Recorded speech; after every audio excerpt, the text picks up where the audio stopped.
Maintenant que la CAN est terminée pour le Cameroun, qu'est-ce qu'il faut maintenant faire, les gars? Parce que c'est maintenant que le travail commence. Voilà, en Coupe d'Afrique, on allait, l'objectif c'était vraiment de faire une sorte de transition. Mais maintenant que la Coupe d'Afrique est terminée, le Cameroun éliminé en quart de finale, on ne se réjouit pas d'un quart de finale, bien évidemment.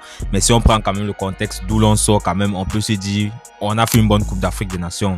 Mais maintenant, qu'est-ce qu'il faut faire? Parce que en juin, il y aura un grand événement, la Coupe du Monde. Malheureusement, le Cameroun n'est pas qualifié pour cette Coupe du Monde-là.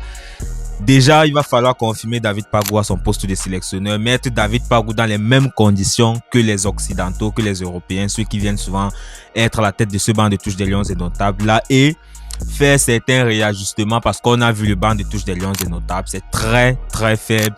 Voilà, quand on pense quand même qu'il y a des joueurs qui peuvent vraiment apporter un plus à cette équipe nationale du Cameroun.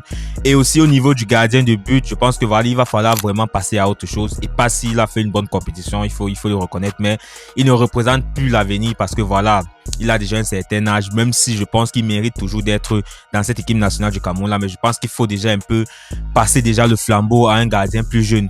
Mais sinon, voilà, je pense qu'on peut se baser sur le statut qu'on a vu lors de cette Coupe d'Afrique des Nations là pour pouvoir continuer et mettre quelque chose en place sur une longue durée, les gars, 4-5 ans.